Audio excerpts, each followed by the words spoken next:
This is We Are Netflix, Netflix employees talking about work and life at Netflix.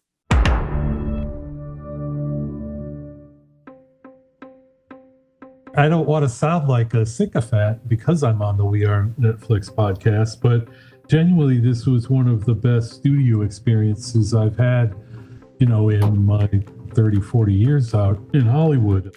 That's Bill Horberg talking about working on The Queen's Gambit. Now, watching people play chess may not sound enthralling. All the suspense in the game, if you can find some, is internal, quiet. In other words, hard to capture cinematically. But producer Bill Horberg has actually done it twice. First in the 1993 film Searching for Bobby Fischer, and now on Netflix with the hit series The Queen's Gambit. Both stories are about young chess prodigies, and both happen to be about a lot more than chess. The Queen's Gambit has been a huge hit for Netflix. In the series' first 28 days of release, 62 million households chose to watch it, making it Netflix's biggest scripted limited series to date. The show made top 10 in 92 different countries, ranking number 1 in 63 of them. And the series' culture impact went beyond people watching. After the series launched, search queries for chess doubled, and searches for how to play chess hit a 9-year peak. Chess sets have dramatically increased in sales, and the number of new players on chess.com has skyrocketed. I'm Lyle Troxell. Today on We Are Netflix, I speak with executive producer Bill Horberg, as well as Blair Fetter, director of original series at Netflix, all about how the series came to life, from the pages of Walter Tevis's novel, through a years-long adaptation process, to the screen. That novel, by the way, has now landed on the New York Times bestseller list 37 years after its release. And it's where we started our conversation. Bill, when did you first read Walter Tevis's 1983 novel, The Queen's Gambit?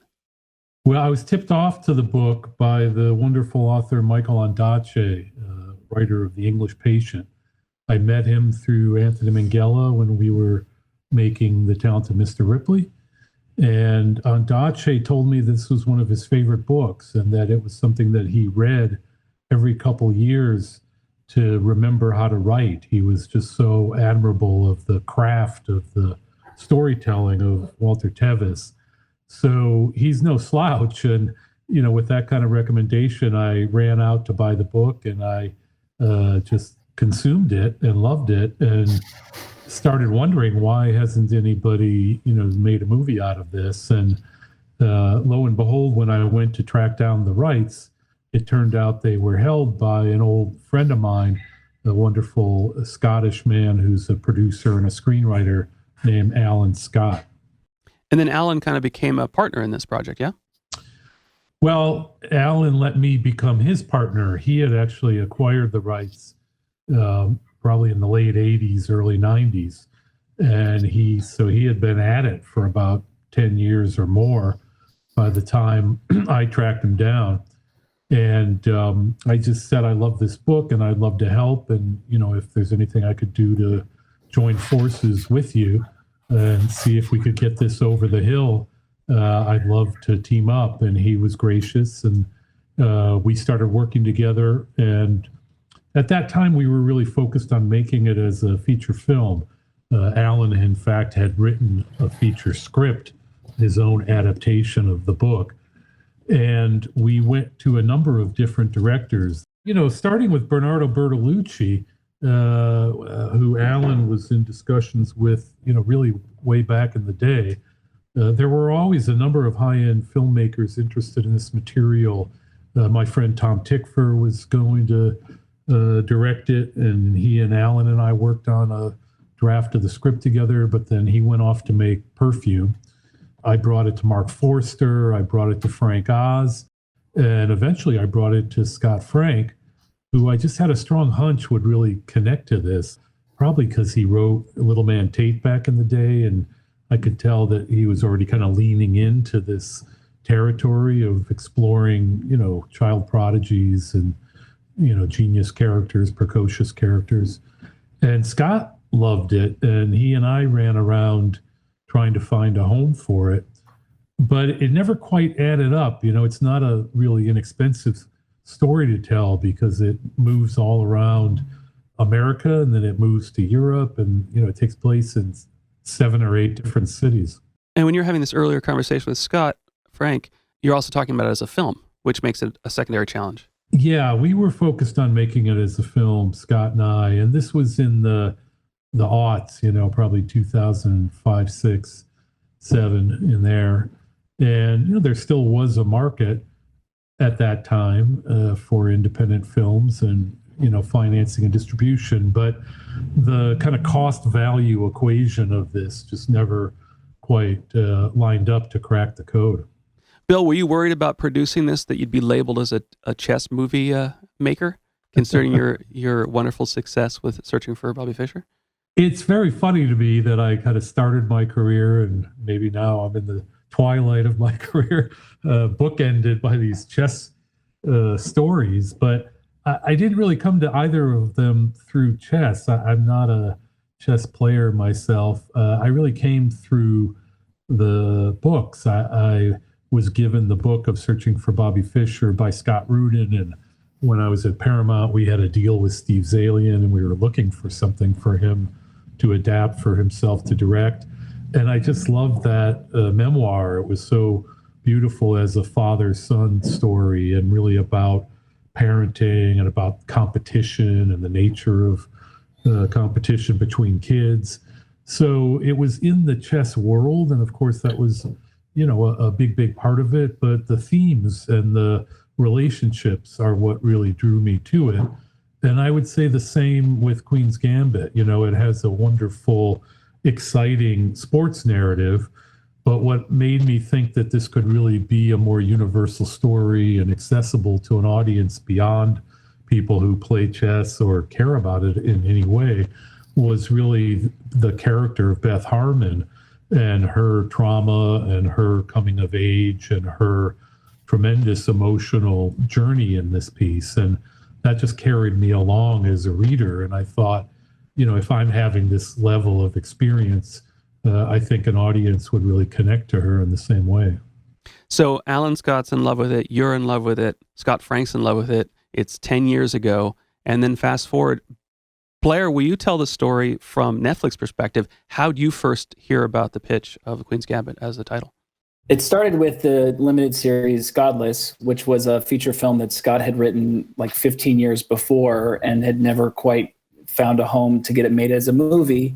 And he pitched that to us and as a limited series. And we really had one of the most, amazing experiences with him, to sort of watch him expand that script to 7 hours and go through the production. And we just had such a great time. We were so proud of that show and such an elevated sort of Western. But when we were sort of wrapping it up, we immediately started talking to Scott about like, what can we do next? And he shared the book for the Queen's Gambit with me. So you just liked working with Scott Frank so much, you just wanted to do another project with him. Well, yeah, I mean, it just felt like he did such a good job with Godless and doing something that, it was, bigger than a movie, but it wasn't an ongoing series. It was just this sort of special thing. And it wasn't that we were, oh my God, we have to do another limited series with Scott. It was just, he's just a dream partner, very responsible and a joy to work with. So we sort of pitched things to him. He pitched stuff to us, and I really just gravitated to the book in the same way that Bill spoke about, in that it's a really easy read. It's so fun. It really makes you feel good when it's all done. I was a big fan of Searching for Bobby Fischer, so I really immediately saw how you can make chess feel like a dramatic, sports movie to a certain extent. So it wasn't a traditional pitch, here's the show. It was just Scott saying, what do you think about this? And then we said, yeah, let's do it. And then we sort of went from there. Okay, so the pitch is, Scott, of course, says, you got to read the book, start off. So you read the book, Blair, and he talks with you a bit about it. But then at some point, there's probably a more formal process. What does the actual structure look like for you all to sit down? How big's the group? Before you've said yes, that stage, what does that look like, Blair? I mean, truly, it was a very informal process. I mean, that we said, hey, Scott, we would love to do this with you. How about we make a deal where you write the pilot so we can kind of see exactly what it is, and then we'll sort of go from there. So it wasn't a typical straight to series endeavor like we do, often. This was a little more like, let's just see where it goes. And he was game to do it. And of course, the first draft he wrote was exquisite. And we were really aligned, I think, about what made it special. So there were no surprises in that process. And then, it was, I think it was somewhere in there, he introduced us to Bill as his partner in this. And, I think we all kind of saw eye to eye about what needed to be adapted. So much of the book takes place inside Beth's head. And we knew that was going to be a tricky thing to sort of visualize on the screen. And, but, it was very clear from the beginning that he could do it. It's one of those things where if you hear the log line, like period chess show, it doesn't sound very commercial. But when you read the book and you hear, sort of the excitement from Scott and Bill, it's really easy to go like, oh yeah, this is a no-brainer. And you look at their work as well for their past work and know that they can do it. I was a studio executive for about 5 years. And what Blair is describing is that classic moment when somebody's made a hit movie for you and then you say, hey, we love you. What do you want to do next? And they pull out their orphan girl chess book and said, here it is, man. This is my next project. Totally. It's not exactly what you were kind of, hoping they were going to walk in the door. And you say, well, why don't you write a pilot and we'll see. No, I truly, it was that I truly really responded to the book and felt like it was a worthwhile endeavor. I know exactly what you're talking about, Bill, but it was really No, but I'm saying like as a here's the book, read it moment. But then when you read the book, it really kind of flips on its head and you go, oh, I get it. I get why these guys love it and they want to do it. The making of films is still kind of a mystery in a lot of sense to me, and I'm sure a lot of people. You hire, so Bill's already attached to this piece. They've worked together. Scott and Bill have worked together. They know each other. They've talked about this piece. So he's involved. Blair, do you hire Scott to do it? Like, how does the relationship, the financial structure work? Is it corporation starts? What happens, Blair? What's the next step? You're going to move forward. The next step was that, I think our deal with Scott was that we would read the script and then agree to greenlight the show. And, I think we had a conversation about sort of the size and scope of it, because at its core, it's a very intimate character drama, but it takes place across the world. And so, we all kind of agreed what the sort of size of the production could be that would make sense. And Scott and Bill were great partners and they agreed. We all aligned, pretty quickly about it. And then, we hit the ground running. Scott was writing all the scripts and Bill was, hiring all the crew and sort of deciding where the locations were going to be. And it was not easy, but relatively seamless. So before you launch that, you have to talk about how much it's going to cost, that it's going to be multiple location, that you've got to have all these period pieces. That's a big piece of greenlighting it. Is that right, Blair? Yeah, absolutely. I mean, I think, depends on the show and what you think the audience is going to be. But I think this one, we knew we believed in the creative, but we knew that there were probably some barriers for entry to some audiences. So that's why we, wanted to make a reasonable size bet on it. And rather than say, yes, Scott, you can go to all these different countries. And we looked at it and we knew that like creatively, if we shot it in Berlin, we would be able to, shoot all those different scenes in Europe and fake Kentucky. And so it all kind of made sense. And have some impressive buildings to shoot in that already have a lot of what we need. Yeah. Yeah. Yeah, that was not an obvious choice because there's not a single moment in the story that takes place in Berlin. But it was driven by two things. Scott had a number of his core team returning from Godless, his cinematographer, Stephen Meisler, amazing editor, Michelle Tesoro, his AD, Aldrich Porter came back. But he was looking for a production designer and looking for somebody who, had a particular skill set and aesthetic vision, let's say, to do this show. It's 50s, 60s, Cold War era. As I said, it moves around a lot. So it's a show where building the world of the show is very much a huge part of the experience of it. And he and I had a kind of kismet moment where we both realized that we were big Babylon Berlin fans. And we were kind of using that as a comp of, wow, what an elegant, classy period production, but it looks very lived in, it doesn't look like one of those period shows that's kind of preserved in amber. And that was really important to him. And I said, well, the guy who designs that is an old friend of mine, Uli Hanisch. We had worked together about 20 years ago on a movie called Heaven.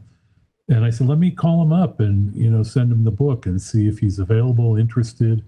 So that was the key thing when those guys connected. It was like a Vulcan mind meld. They just really were riffing and very excited about what they heard from each other about the potential. So we said, okay, well, let's go over to Berlin and meet Uli. And at that point, we were thinking like, maybe we'll do 30% of this over here, because clearly we had to go to Europe to shoot Moscow and Paris. We weren't going to be able to cheat those anywhere else.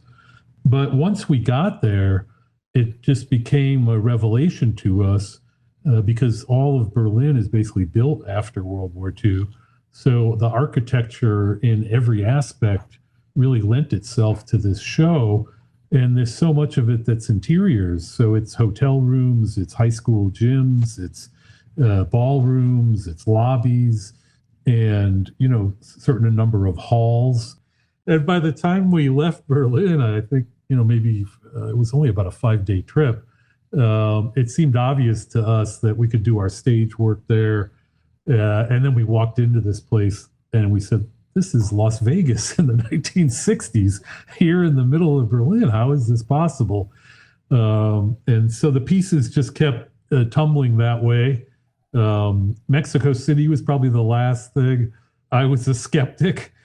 I was like, man, if you could shoot Mexico City and Berlin, that's like next level. And you did. But we did. And did the costume designer Gabriella also, was she already in Berlin? I mean, the design is so incredible that it's worth mentioning many times. Yeah, well, that first trip, was Uli and Uli's whole team. We had a great serendipitous thing where the third season of Babylon Berlin was finishing, and we kind of realized, well, that crew is all going to be available. So, Uli's the captain, but he has like the best art director, the best prop man, the best set decorator. They were all like A+ people. So we kind of said, look, we want the whole team.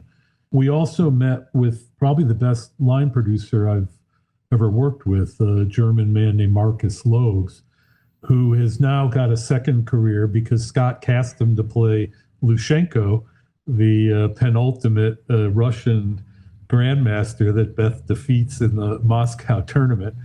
And through Marcus, we were introduced to Gabrielle Binder, who's also German. She had done a movie I just loved several years ago called The Lives of Others. It was an Oscar-winning foreign film.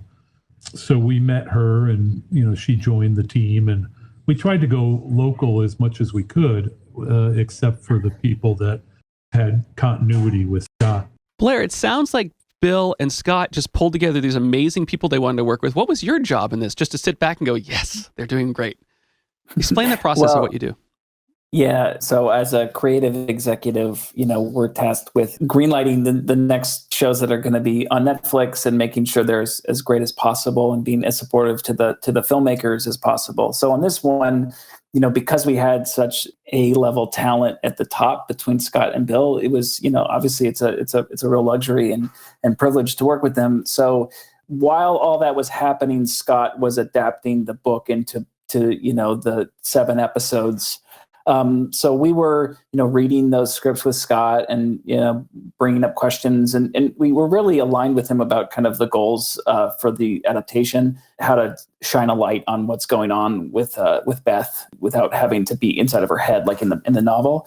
So my colleague Laura Delanet and I, as we were reading the scripts, we went to New York and sat with him and kind of went through the whole thing with him.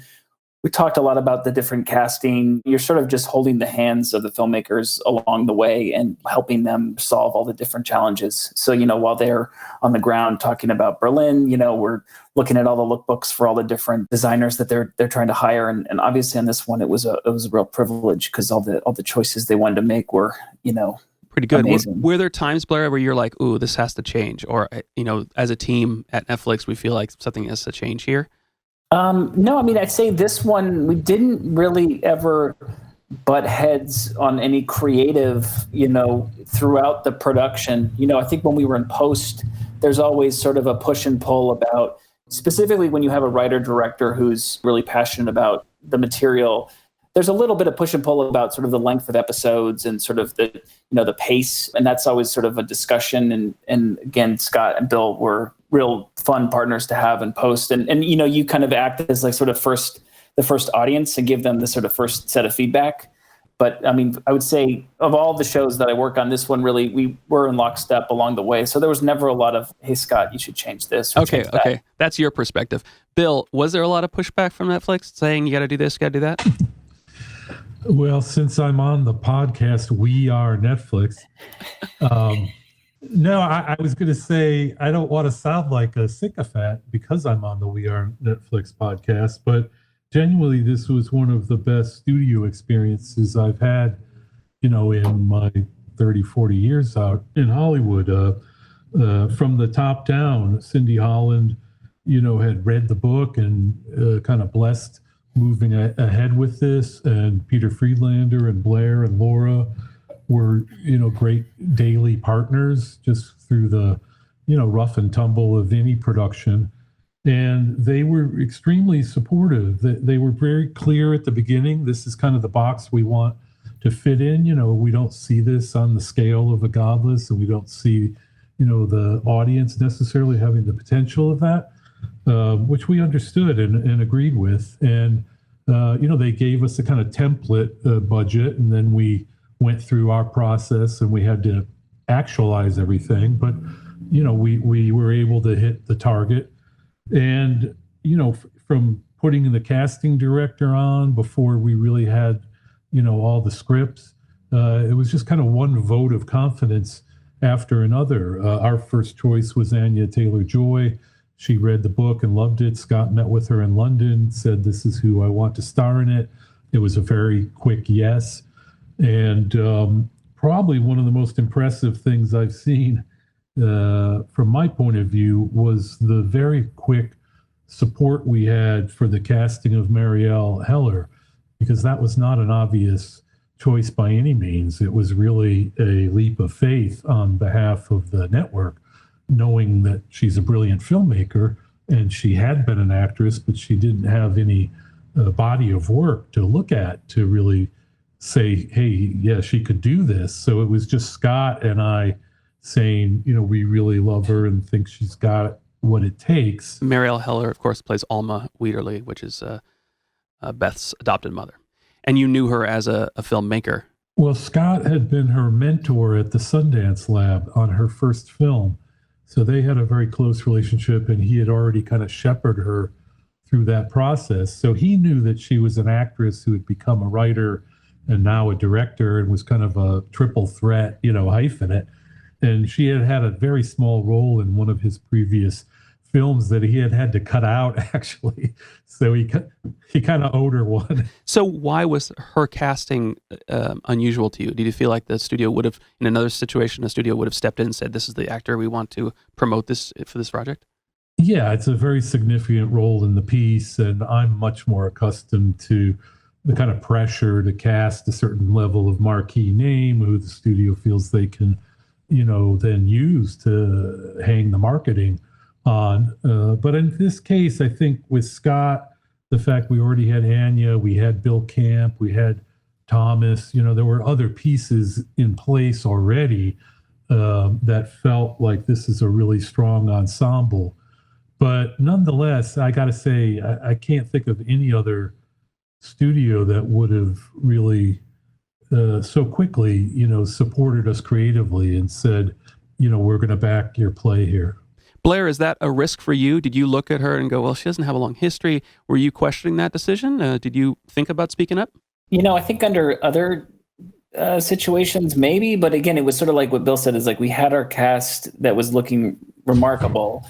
And, we had gone through the experience with Scott before, and, it's so easy just to sort of trust their judgment, because they're just pros. So didn't feel like something worth pushing back on. And we're fans of hers anyway. So it felt like, yeah, if he thinks she can do it, she can do it, Yeah.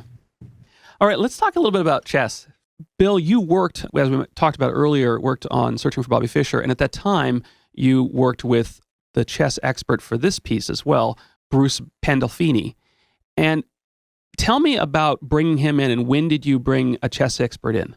Bruce Pandolfini was the very first call I made when we kind of knew that this had a home and was going to start being developed. And I told Scott about my experience with Bruce, who, he is the character in Searching for Bobby Fischer. Ben Kingsley is playing Bruce Pandolfini. And so the book was really about him as the teacher of Fred Wakeskin's son. And I just said, it's not just that he's a, chess master. He really has a unique ability to help the filmmaker understand the mechanics of the game and how to work with it and help them with the kind of visual language even.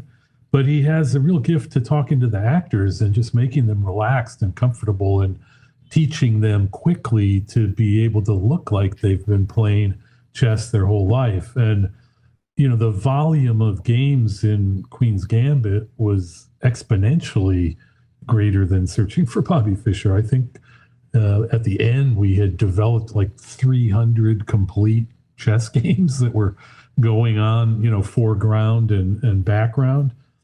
So the first lunch we had actually in New York was with Alan Scott and Scott Frank and Bruce Pandolfini.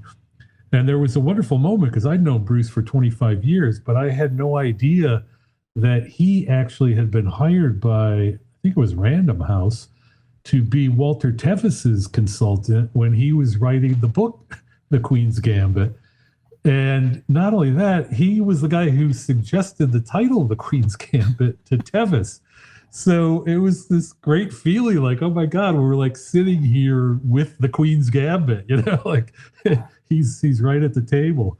And of course, Scott loved him. And, Bruce started both working with the casting people in terms of trying to help them organize the search for actors that could look convincing in some of these small parts.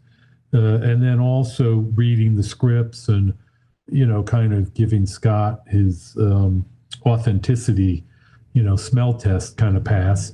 And then through Bruce, we actually got introduced to Garry Kasparov, who, of course, is maybe the greatest chess player of all time.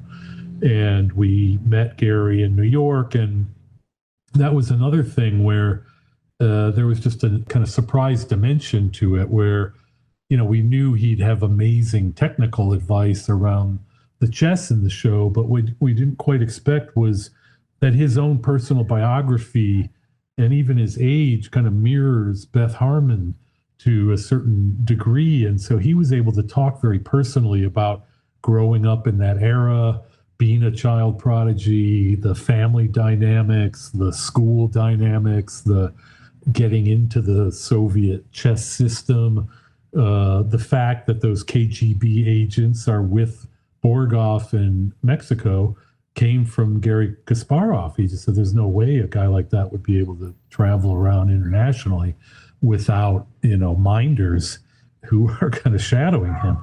So Scott, was a kid in a candy store. He had Bruce and Garry on speed dial, and we needed all the help we could get. We were kind of terrified about how to make the chess play, to really make it something that people could watch and enjoy. And Scott's whole key was it had to have an emotional reason for every single game. There had to be some raison d'etre in Beth's own life that kept us interested in the context of the game. This brings to mind quite clearly that you've just spoken about a lot of men involved in chess and in an industry that's very male-dominated in some respects. But we're talking about a female protagonist the entire time. So where's the expert from the female protagonist who touches chess in the 60s and 50s? Yeah, I would say this. We were kind of listening to a lot of women, in our immediate family about the characters and the drama. But on the technical chess side, because of my past history with Pandolfini and because that's a real job that somebody has to have a lot of experience in, like being the interface between filmmaking and recreating chess games on camera. So there are other, amazing now women chess players and champions, but it wasn't my impulse to reach out to them in the actual production of this because I needed a very specific skill set for that. The chess that piece job. of it. Yeah. I guess I'm just thinking about that. We clearly see a very large challenge of a woman leading through that chess world. And I'm just curious does that come from the book and you're able to lean on that? Blair, if you want to step in at all, what, from your perspective, did you read this book and go, oh, good, we've got a strong female lead on this piece? Is that an important aspect of of actually even producing it? Yeah, I mean, I think I responded to the full arc of the character and I think the underdog quality to it, in the kind of sports movie, piece of it, and it felt like the character as a woman, going through so much trauma in her personal life, and then being in this world where she's a fish out of water. It was all exciting to me, and Scott, his previous series with us, Godless, was really a feminist Western, so I had the faith that he could tackle, the sort of young adult coming of age story. Blair, when did you know that this show was going to be as successful as it is? Well, the scripts are really good, obviously, and the dailies and the design of it all was terrific. So we always felt like, okay, this show is very good. It's going to be great, but I think the first glimpse I had was my colleagues, Peter, Laura, and Cindy Holland were in New York for a premiere of another show. And Scott was cutting and he hadn't shared any of the cuts with us, but he let them go into the editing bay. And I was stuck in LA, so I was jealous.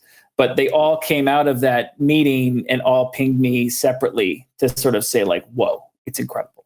What do you mean he wasn't sharing the cuts with you? Is that a standard practice for us, that we just let the creatives go for it? Well, he was in the process of doing his director's cuts. So like there's a he has to have, typically, on an episodic series, the director has a few days to give to the producers and eventually it makes its way to us. This one, because he directed the whole thing, he had a few months to work on his assembly before he was going to share it with us. But as a collaborator, they were in New York. He said, why don't you come over? And he showed them, I think, just a handful of sequences. And it wasn't something he was going to, email it to us. And it was just, they were in New York and, we're all friendly. And they all came out of that meeting. And like, I literally got a call from each one of them separately, like, whoa, it's really good, And so I think that's like that first time you see it, you go like, oh, okay, it really does work. We think it's there, we on the page it's there. The performance in the dailies look good, but once you kind of see it cut together, and then I'd say, it just sort of felt good from that moment forward. Bill, what about for you? When did you know we had a hit? Probably Monday, October 20. Release day. 6th. Yeah, I mean, we were very proud of the show, and we knew we had caught lightning in a bottle with Anya and her incredible performance, and Marielle, and the actress who played Jolene, and so it felt very strong. I just think it was beyond any of our wildest imagination to contemplate that this chess drama was going to hit the zeitgeist and become this, wildfire and word of mouth phenomenon. And those are things you just can't predict. When something like that happens, it's just the right character at the right moment. And somehow, Beth Harmon was kind of the hero that we needed at the end of 2020. And this, kind of existentially tough year that we've all been living through. And then, when we got that call from Netflix, it was on a weekend. You're talking about the producer's call, right? Yeah, it was a producer's call the day before they announced that this was the most watched series, limited series in Netflix history. That was just like, you gotta be kidding me. I mean, it was an incredible feeling. And to see all these young girls signing up for chess clubs and chess set sales going through the roof. And, it's become just part of like pop culture vernacular.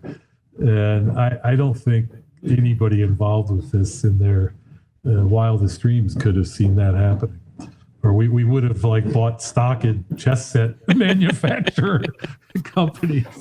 Blair, what was the biggest surprise for you with regards to the success? I think for me, like you buy a show and as you're seeing it through, you have to kind of explain to a lot of people what you're working on and why you like it. And I would always sort of pitch the show to people and talk about how, like, I think there's a lot of cool entry points to this show for a lot of different audiences. It's a really classy period drama for the people that like The Crown. And I think it's it's got this really great young adult coming of age story, and it's really like a sports movie. And so I'd always sort of talk about, there's all these different audiences that could totally love this show. And in my head, I didn't think that all of them would totally do that. You were trying to convince other people, right? Yes. So like the sports movie thing was always a pie in the sky. And then, I'm on this text chain with Bill and Scott, and lo and behold, somebody was watching football, and like on the broadcaster was using the Queen's Gambit as an analogy for, a football game. This is like a few weeks ago. So it really feels like we did kind of get all those different audiences. What do we share with our creative teams like this? Like you had the producer call, you share some numbers. We've shared publicly some numbers about this show, but what do we typically share with the people that make shows with us? Yeah, I mean, I think transparency is, important to us. And so, the first thing is there's a daily top 10 in various territories, countries, of the top 10 things that are on Netflix every day. With our filmmakers, we share like a 10-day update and a 28-day update, and we give them a number of households that have started the show, so watch 2 minutes, and then a number of households that have completed the show. And so they can really get a sense of sort of how many people are, jumping in, how many people are really loving it. This one's a little unique because I think, it performed so well that it made sense for us to share that. So we gave these guys another update sort of in the middle, so they knew that was happening. How'd that feel for you, Bill, finding out what the numbers were like? And did it feel like we were sharing enough with you about what was going on? Well, I have no point of comparison. I've really mostly been in the feature space, and it's all about pre-release awareness and tracking numbers and opening weekend. And, usually by Saturday morning, like they've done an ultimate and they say, okay, this is, your film will end here. And they're sadly always pretty close.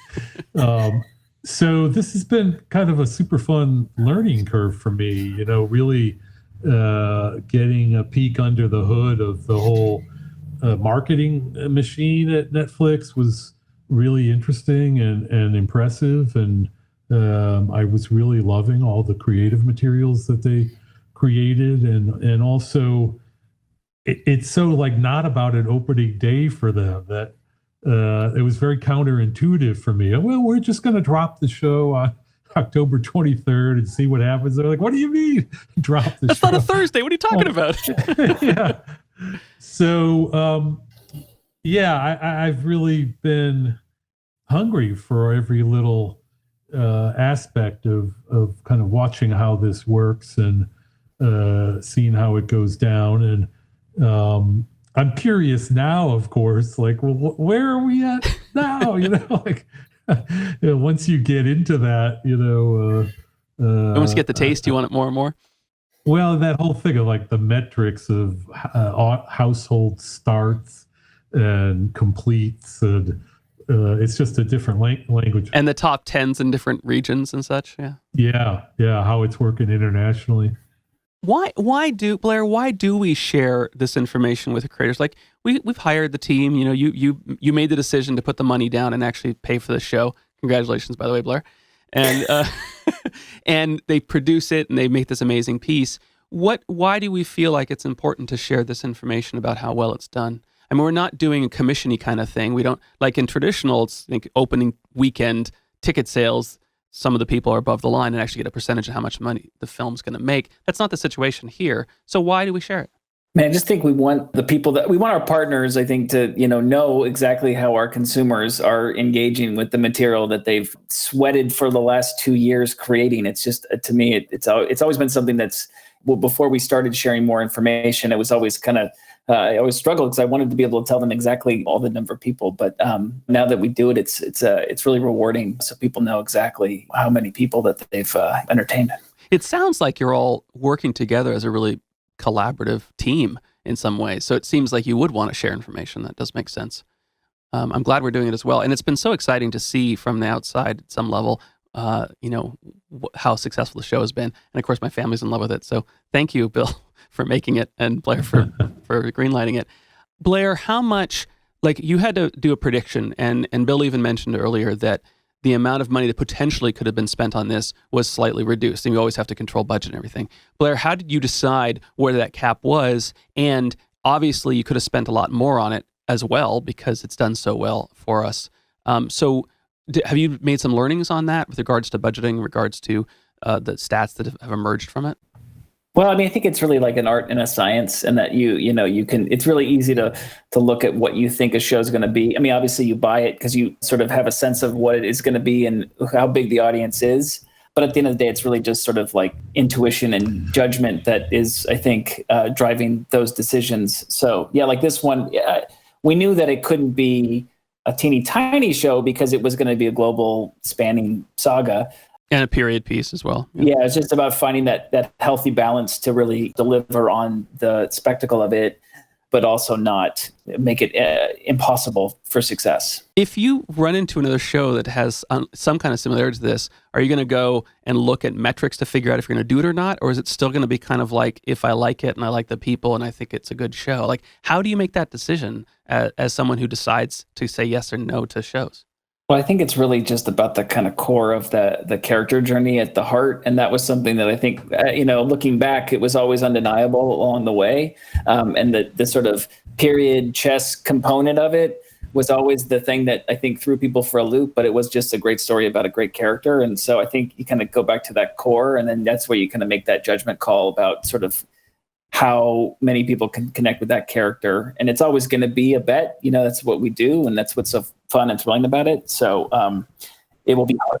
And it's always going to be an individual's decision too, which is kind of amazing to me. It's always amazed to me that you actually make a gut decision on whether to do something like this. Well, we don't do it alone. There's a few of us that all work together. So it's there's a whole team here, and we all talk about it. Yes, there's ultimately somebody's making the call, but there's a lot of smart people. You only do it alone when it doesn't work.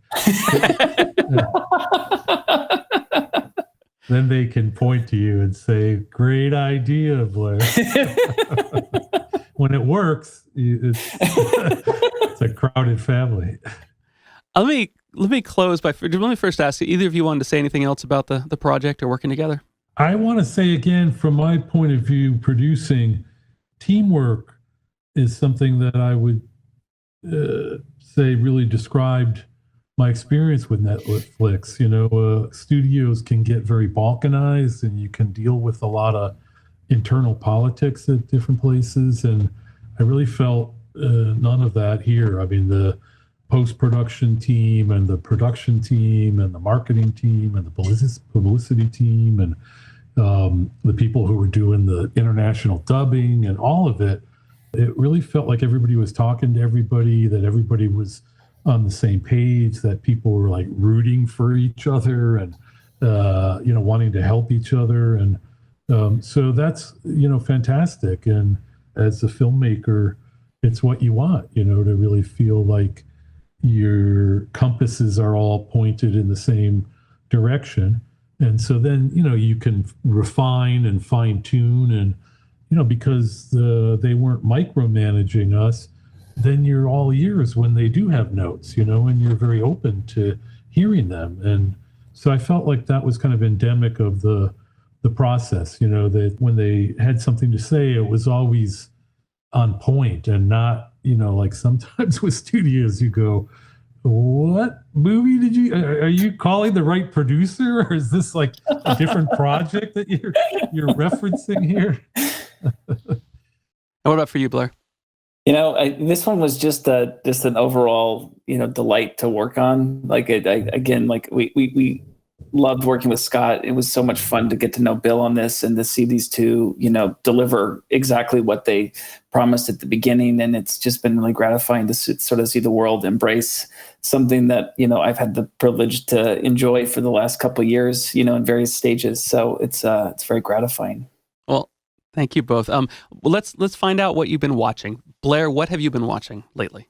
I recently watched The Prom with my family, and they were actually really thrilled with it. I mean, like my kids I did not know were fans of musicals, but they were, delighted by it. It was a fun experience. Awesome. And Bill, what have you watched lately? I really just only recently caught up with Unorthodox, and I found that really compelling. I thought that actress was incredible. I just watched, at my daughter's insistence, a movie called Never, Rarely, Sometimes, Always, and I thought that was very touching. Great acting, people I'd never heard before. The octopus dude, I really the octopus thing. Yeah, what is that called?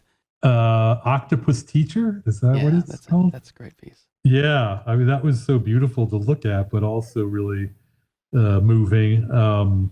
They just had that New York Doc Fest online, so that was super great because you could just access their entire lineup. And I watched the Frank Zappa doc, which I loved.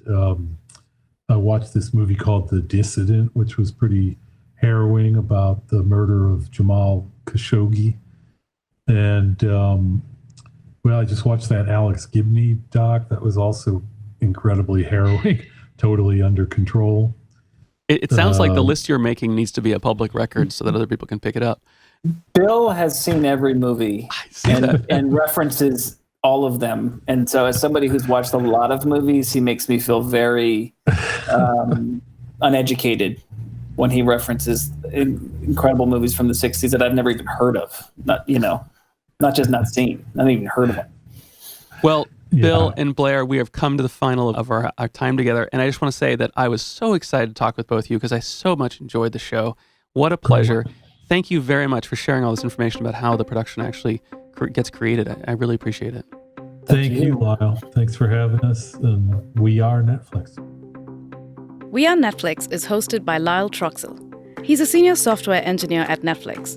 You can keep up with We Are Netflix on Facebook, Twitter, Instagram, and YouTube. To learn more about careers at Netflix, go to jobs.netflix.com.